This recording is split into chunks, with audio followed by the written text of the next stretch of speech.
I never imagined that the night I gave birth would become the darkest night of my life. I had dreamed of this moment for months, holding my child in my arms, feeling his tiny heartbeat against mine, whispering his name into the quiet of our nursery. I imagined soft blankets, lullabies, and the weight of his small fingers wrapped around mine. But none of it happened.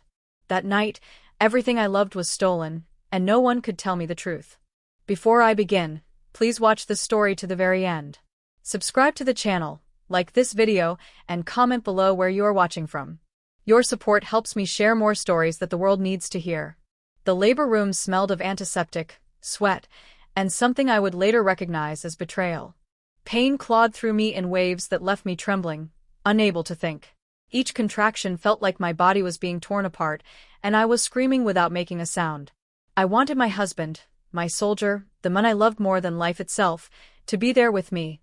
But he was on duty, miles away, unaware that the life I carried was about to be ripped from me. Somewhere in the chaos, I lost consciousness.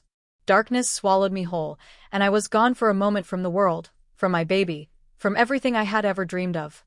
I remember the cold metal of the hospital bed beneath me, the bright, cruel lights above, and the muffled voices that seemed distant, almost underwater. My husband arrived running, sweat staining his uniform, boots clanging against the hospital floor. His eyes were wide, frantic, searching for me as though he could pull me from the grip of death with the sheer force of his presence. But instead of holding our child, they handed him a bundle, lifeless, wrapped in a blanket that smelled faintly of bleach and sorrow. "I'm sorry," the racist nurse said. "It didn't make it." I wanted to scream, to rip the walls apart, to pull her by the throat and demand my child back. But I couldn't move. I couldn't speak. I had nothing left in me. My husband's face crumbled before my eyes. He held the tiny body as if he could shield it from death, as if his love alone could bring life back into it. His tears soaked the blanket. His hands shook, and for the first time, I saw him not as a soldier, but as a man utterly broken, powerless to stop the world from taking what was his.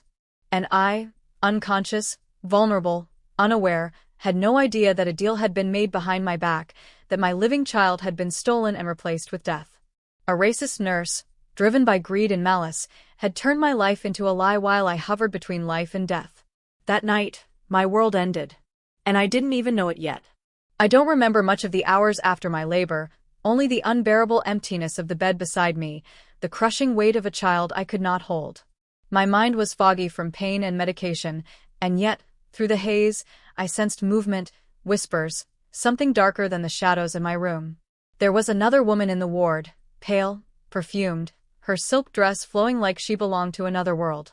I had heard her scream earlier, the sound of a mother losing her child echoing through the corridors. That scream had been filled with desperation, rage, and an impossible hope. She begged the nurses, "Please, do anything. Anything to bring him back to me." It was in that moment that my nightmare became reality. I would later learn the truth.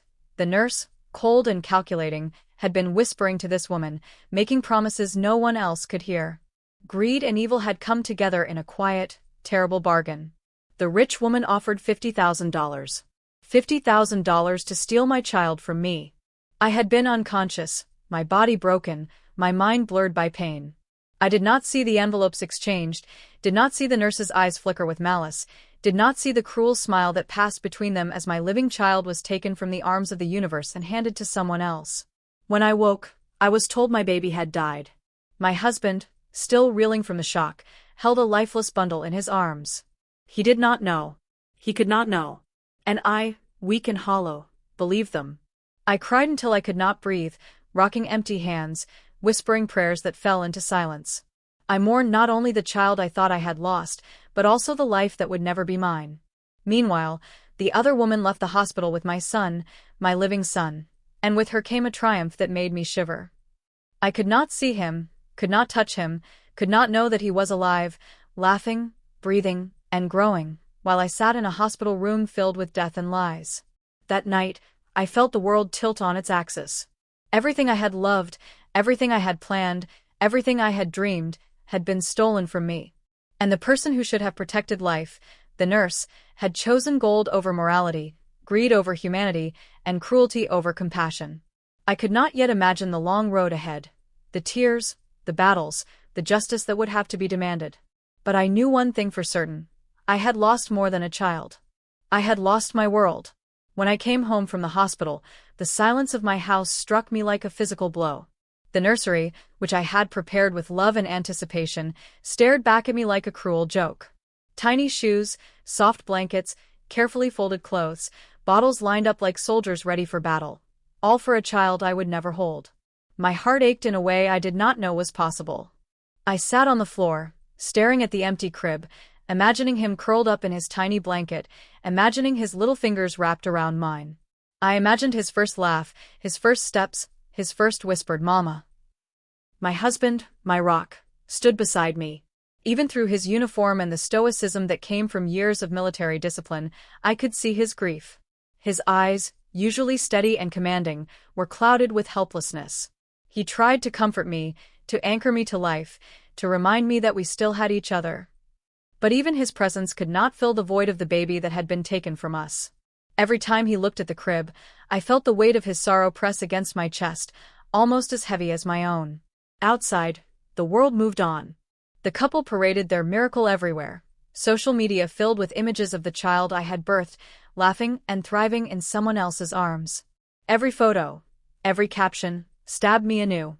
I hated them with a ferocity I had never known, a rage that consumed my thoughts. How could someone rejoice in what they had stolen? How could someone take my son, my blood, and smile? I spent hours in the nursery, rocking empty air, holding blankets to my chest as though they could replace the warmth of his body. I whispered his name into the quiet room, prayed to a God who seemed deaf to my suffering, and cried until my voice was gone. My husband held me in silence, rubbing my back, whispering words of comfort, but nothing could make the hollow in my soul disappear. That night, I realized the world had turned against me. My child was alive, somewhere, and yet I could not see him. My heart, my body, my soul, all had been broken by greed and cruelty. And the nurse, who should have protected life, had betrayed us both. The couple had gained joy and wealth at the cost of my agony, and I wondered if the world would ever right this injustice. Even then, I knew the battle had only begun. I would not rest. I would not forget. And one day, the truth would come. 2 years passed in a blur of quiet grief. I tried to live, to breathe, to move forward without the child who had been stolen from me. But the world has a way of dragging the truth to the surface, no matter how deep you bury it. And it came back in the form of a phone call. The rich family's child was gravely ill and needed urgent blood transfusions. I remember my chest tightening when the doctor explained what had happened. My hand shook, even though it was not my child in need. Yet I felt a chill run through me, a memory of that stolen night resurfacing like a wound that never healed. The child they had taken, my own son, was in danger, and he was in their hands, not mine. The hospital confirmed the urgency. Blood had to be matched immediately. The husband stepped forward first, rolling up his sleeve, pride and fear mingling in his eyes. His veins were punctured, blood drawn, and the machine beeped. The result came back. It did not match. Confusion clouded his face. "Impossible," he muttered. "This is my son. He has to be mine." The wife, after faint excuses of dizziness and hesitation, eventually agreed to donate. Her perfume floated in the sterile air as they drew her blood. Another beep. Another confirmation. Still no match. Panic flickered in the hospital room, tension so thick it could be cut with a knife. The nurses whispered, and the doctors exchanged grave glances. Something was very wrong. Then the doctor, who had delivered my child and quietly kept records ever since, spoke. He lowered his voice, speaking directly to the husband. "Sir," he said, "based on the birth records and these tests, I believe this child may not be yours." The husband's face flushed. His jaw clenched. "You are mistaken," he snapped. "I held him. I raised him. He is mine." But the flicker of doubt had already been planted. The wife's eyes darted nervously, guilt shimmering behind her carefully maintained calm. The doctor had been investigating this quietly for years, gathering evidence, reviewing records, and even keeping CCTV footage. He knew the truth. The results of the blood tests had opened the door. The lies of the nurse and the woman were beginning to unravel. He told them the next step, the parents who actually birthed the child needed to come in for testing. My husband and I would be called. And finally, after years of grief and stolen moments, the first thread of truth was about to be pulled from the darkness. The phone call came on a gray, rain-soaked morning. My hands trembled as I answered, a pit of fear twisting in my stomach. The doctor's voice was low, urgent, and it sent shivers down my spine. You and your husband need to come to the hospital immediately. It's about your child, and the child living with the other family. Something is very wrong. I felt my knees weaken. My husband, sensing my fear, took my hand in his. His grip was firm, steady, a soldier ready for battle. Even in the quiet of our living room, I could feel his presence anchoring me. But my heart was already pounding, imagining every nightmare at once, that the child I had birthed was gone, lost forever, or worse, already dead. We arrived at the hospital, the smell of antiseptic and the metallic tang of blood filling my senses. The doctor ushered us into a private room, shutting the door behind us. He placed a stack of papers on the table, birth records, blood test results, and, most shocking of all, CCTV footage. I recognized the hallways immediately. And then I saw it. The nurse. The woman. The envelope of money exchanged in whispers too quiet for anyone else to hear. My son being carried away from the ward while I lay unconscious, bleeding and broken.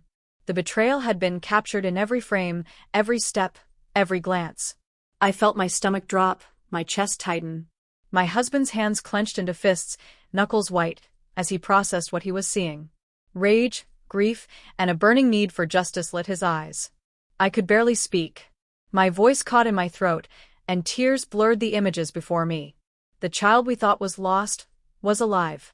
He had been stolen, hidden, and raised in lies. The doctor looked at us, his expression grave. Your child is alive. All the tests confirm it. The blood, the DNA, everything points to the truth. The nurse and the woman who paid her orchestrated this swap. They stole him from you. I sank into my husband's arms, feeling years of grief, pain, and longing crash over me at once. He held me close, whispering, "We will bring him home. I swear it. No one will keep him from us." For the first time in 2 years, I felt a spark of hope amid the suffocating darkness. But even as the truth was revealed, I knew the battle was only beginning. Justice had to be served, and those who stole my child would not escape the consequences of their cruelty. The night after the call, I couldn't sleep. My mind raced with images of the child I had lost, my son, stolen from me while I was powerless, held in someone else's arms. My husband sat beside me, military precision tempered by rage and grief. "We will not let this go," he said quietly, his hands gripping mine so tightly I could feel his pulse. "We will get him back. And they will pay." We reviewed everything the doctor had provided. CCTV footage of the nurse exchanging the envelope, hospital records, blood tests, the timeline of events. Every detail felt like a knife in my chest. I could feel the moment the nurse's hands took my child, the cold calculation in her eyes, the smile of greed on the woman's face. It was more than theft, it was cruelty incarnate. I thought about the child I had carried for 9 months, the one whose tiny kicks had once made me laugh in the quiet of the night, the one whose nursery I had filled with love and dreams. And now, all that love was locked away in someone else's arms. My husband's plan was simple and terrifying in its clarity. We would confront them. We would demand truth. And if they refused, we would let the law decide. I nodded, feeling a mixture of fear and hope, a storm brewing in my chest. The anticipation was almost unbearable, but I had learned 2 things. I would never stop fighting for my child, and those who took him would be exposed. We arrived at the hospital early the next day.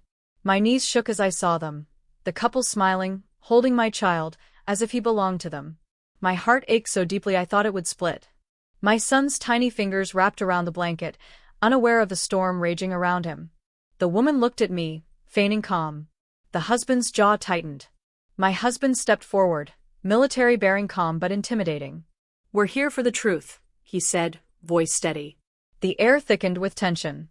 Words were exchanged, polite at first, then sharp, accusatory.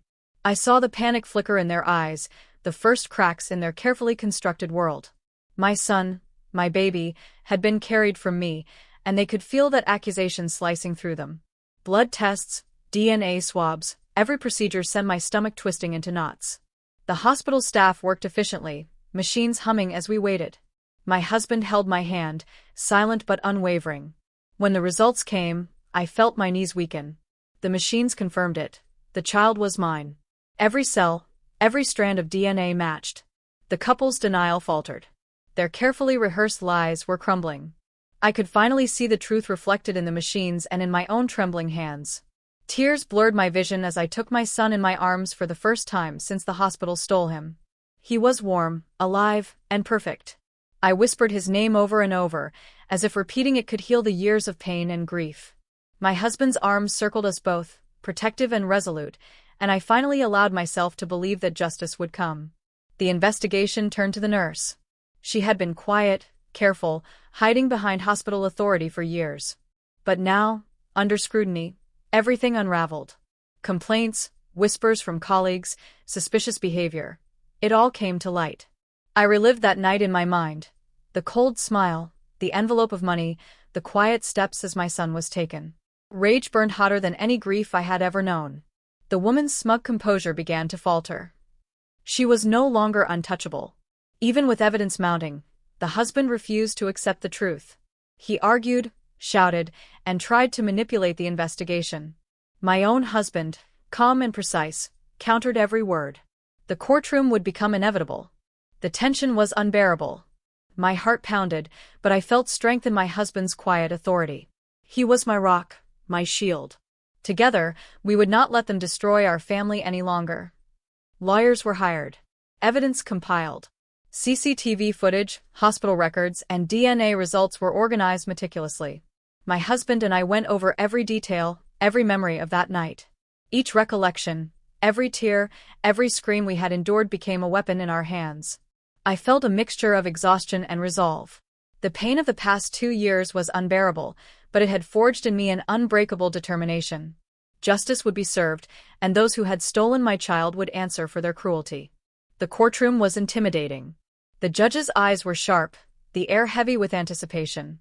Lawyers moved papers, whispered, and argued. The couple entered, smug and confident at first, unaware of the storm they faced.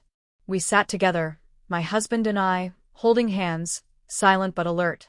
The first testimony began, the nurse's colleagues, the hospital staff, and the doctor who had preserved the evidence. The tension in the room was almost unbearable. The nurse was called to the stand. Her calm demeanor began to crack under questioning. Lies fell away, one by one. Every inconsistency, every hidden detail, every whisper of greed and malice came to light. I remembered that night vividly. The darkness, the pain, the moment my son was stolen. My anger burned hotter than ever as I realized how carefully she had plotted against us. The woman shifted nervously in her seat, panic slowly overtaking her. Finally, the evidence was presented. DNA tests, hospital records, and CCTV footage showing the nurse and the woman exchanging money were revealed to the court. Shock spread across their faces. Their world, built on lies, was crumbling. I held my son close, his small hand gripping mine, and felt a surge of hope and vindication. The truth was undeniable. The woman finally broke. Under pressure, she admitted everything: the greed, the lies, the deal with the nurse. Her confession spilled out in a torrent, exposing the full extent of her cruelty. I felt a strange mix of rage and relief. Rage for what she had done, relief that the truth was finally exposed. My husband's hands held mine tightly, silent but firm. Justice was near. The nightmare that had haunted us for years was finally unraveling before our eyes. The courtroom was electric with tension. Every eye seemed to be on us, my husband, me, and our son, sitting quietly in his tiny seat, unaware of the storm his presence had created. I held my son's hand tightly, feeling the warmth of life in my fingers, the life that had been stolen from me. This was the moment I had been waiting for, the moment justice would either triumph or slip through our hands. The judge called the court to order, and the atmosphere shifted. Silence fell like a heavy curtain.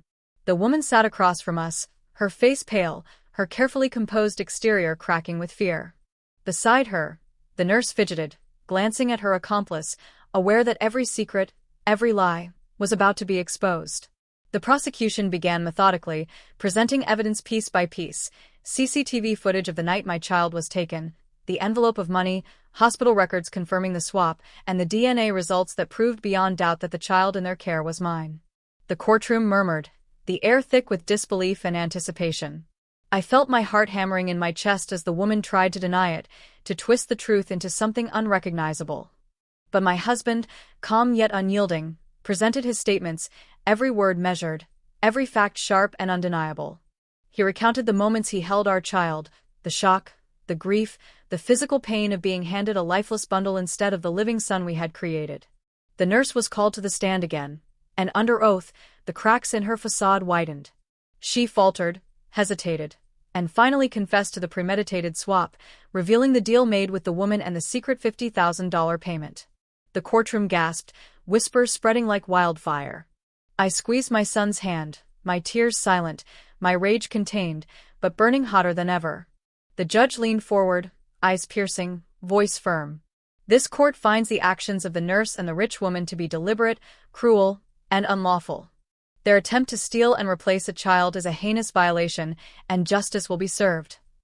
For the first time in 2 years, I felt the weight on my chest lighten. My son was safe, my child restored to me, and the people who had tried to destroy our family were finally exposed. Yet the lingering horror of what had been done, the years of grief, the stolen moments, the pain, would take time to heal. My husband held me close, whispering, "We are coming home, together, finally." And in that moment, I realized that the nightmare was ending, and our family, though scarred, was finally whole. The courtroom was quieter than I had ever felt it. Every heartbeat seemed amplified, every breath a whisper in the tense air. My son sat on my lap, fingers curled around mine, and I felt his warmth, the living proof of the years stolen from us. My husband's jaw was tight, eyes fixed on the judge as if daring anyone to try and stop what was coming. The moment had arrived. The judge read the charges aloud: kidnapping, child theft, fraud, and conspiracy. The rich woman's face drained of color, her hands trembled as she gripped the edge of the table. The nurse, who had orchestrated this nightmare, avoided eye contact, fidgeting with her pen. Every lie they had tried to cover with smiles and bravado was now laid bare for the world to see. Witnesses recounted events, hospital staff confirming the swap, DNA results, CCTV footage, every piece of evidence a hammer driving home the truth. I watched the woman's panic grow with each testimony, her composure unraveling like paper in fire. The racist nurse broke down under questioning, admitting every detail of the $50,000 deal, the planning, the execution, and the cold cruelty with which they stole my child. I felt tears slide down my cheeks as I remembered those nights, rocking empty cribs, whispering prayers to a child I could not hold, staring at tiny clothes that would never be worn. And now, the child was here. Alive. Safe. In my arms. Every scream of grief, every heartache, was vindicated in that moment. The judge's voice finally rang out, firm and resolute. The court finds the defendants guilty as charged. Sentences will be determined according to law, but let it be known that this court does not tolerate the theft of a child, nor the violation of a family's trust and life. I felt my husband's hand squeeze mine. His military calm had never faltered, and now it radiated triumph. Justice had been served, and the nightmare that had haunted our lives was ending. The rich woman and the nurse would pay, not just with words, but with the law, the same law they had tried to manipulate and deceive. As we left the courtroom, I held my son closer, whispering his name over and over. Every step we took was a reclaiming of what had been stolen from us. My husband kept a protective hand on my shoulder, his presence steady, unwavering. We had survived greed, malice, and betrayal. But most importantly, we had survived together. For the first time in 2 years, I felt a fragile sense of peace. Our family, though scarred, was finally whole. And the people who had tried to steal my son from me, they would never harm another child again. The first moments after the courtroom felt surreal, like stepping out of a storm into sunlight. My son rested in my arms, tiny fingers clutching mine, his eyes wide and curious, unaware of the years of pain he had been born into. I kept staring at him, memorizing every detail. The soft curve of his cheek, the delicate lines on his tiny palms, the faint laugh that escaped his lips when my husband tickled his toes. My husband stood beside me, his arms steady around my shoulders, his presence a fortress of calm and strength. The military discipline I had admired in him throughout our marriage had transformed into something more: patience, care, and unwavering protection for the child we had fought so hard to reclaim. He whispered words only I could hear: "He is ours. We are finally together." For the first time in years, I allowed myself to breathe fully. The emptiness that had haunted the nursery, the hollow ache in my chest, the nights of crying into blankets, all began to soften. My son was here. Alive. And he belonged to me. Not to greed. Not to lies. Not to those who had tried to take him from his rightful place in our family. We walked home slowly, the weight of the past 2 years pressing on us, but the burden seemed lighter with every step. My husband and I talked quietly, making promises that we would cherish every moment, that we would protect him fiercely, and that nothing would ever separate us again. At home, I finally entered the nursery. The tiny clothes, blankets, and toys that had once mocked me with their emptiness now became symbols of hope. I placed him in the crib, watching his little chest rise and fall as he drifted into sleep. My husband kissed my temple, whispering, "He is ours. Always." I sat beside the crib, holding his tiny hand in mine, and I felt a quiet resolve settle over me. The scars of the past would not vanish overnight, but the joy of having him back, of finally reclaiming the child that was mine, filled the room with a warmth I had thought lost forever. For the first time in years, I smiled without restraint. Our nightmare had ended. We were together.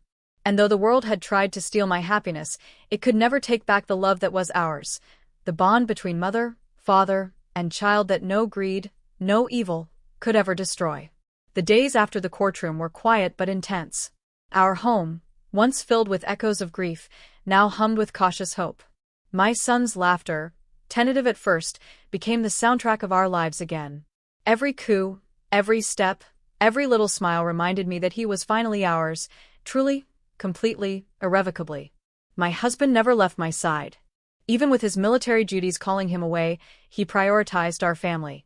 I watched him change our son's diapers, rock him to sleep, and whisper stories in a calm, steady voice that radiated strength.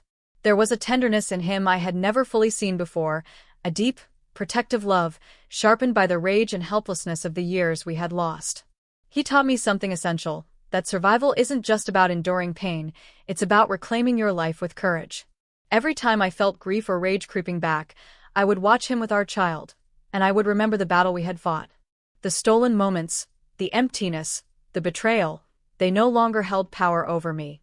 We had won. But healing wasn't immediate. I would wake in the middle of the night, my heart racing, imagining the child we had lost, the nights spent crying over empty blankets. Each time, my husband would gently place his hand on my back, whispering, "He's here. He's safe. We are together." Slowly, the fear that had gripped me for years began to ease. We began to rebuild rituals, little things that made our family whole again. Bath time, story time, even the simple act of eating together became sacred. My son's tiny hands on my cheeks, his laughter echoing in the rooms I had once filled with sorrow, reminded me that love, not greed, not malice, was the ultimate victor. And through it all, I realized something profound. The nightmare had forged a bond between us that nothing could break. My husband, my son, and I were stronger, more united than ever. We had faced betrayal, injustice, and grief, and we had emerged not just survivors, but a family renewed. The world outside could try to steal happiness, but inside these walls, we had reclaimed it. And for the first time in years, I truly believed that nothing could take it away again. The day justice was fully served felt like sunlight breaking through a storm I had weathered for far too long. The rich woman and the nurse had been sentenced. The court had made it clear that their greed and cruelty could never go unpunished. As I listened to the verdict, holding my son close, I felt a weight lift from my chest. Years of grief, betrayal, and stolen moments began to fade, replaced by a sense of peace I had thought impossible. My husband stood beside me, steady and calm, yet I could see the fire in his eyes, the same fire that had carried us through every sleepless night, every moment of despair. He kissed the top of my head, whispering, "We did it. We're finally safe." And for the first time in years, I believed it. We returned home together, the three of us, battered, scarred, but unbroken. I walked into the nursery, now filled not just with the remnants of what could have been, but with life, laughter, and the tangible proof of our triumph. My son reached for his little toys, and I watched as he explored, oblivious to the darkness of the past 2 years. His tiny fingers grasped mine, and I whispered his name over and over, committing every detail of this moment to memory. My husband held us both, a silent guardian, and I realized something profound. The nightmares, the pain, the injustice, they had not defeated us. They had forged us into a stronger, more united family. Our love had endured, and it had reclaimed what was always ours. Even as I smiled, Tears flowed freely, a mix of sorrow for what had been lost and joy for what we had regained. I whispered prayers of gratitude, feeling the weight of the past lift from my shoulders. My son was here. Alive. Ours. And nothing, no act of greed, cruelty, or betrayal, could ever take him from us again. That night, I watched him sleep, my hand resting on his chest, feeling the steady rise and fall of life I had fought so desperately to protect. My husband leaned close, and together we silently vowed to guard him, to love him fiercely, and to never let the darkness of the past shadow our future. We had been broken, betrayed, and robbed of joy. But we were whole again. And in that moment, I understood. No evil, no lie, and no injustice could ever overpower the bond of a family determined to survive and to thrive.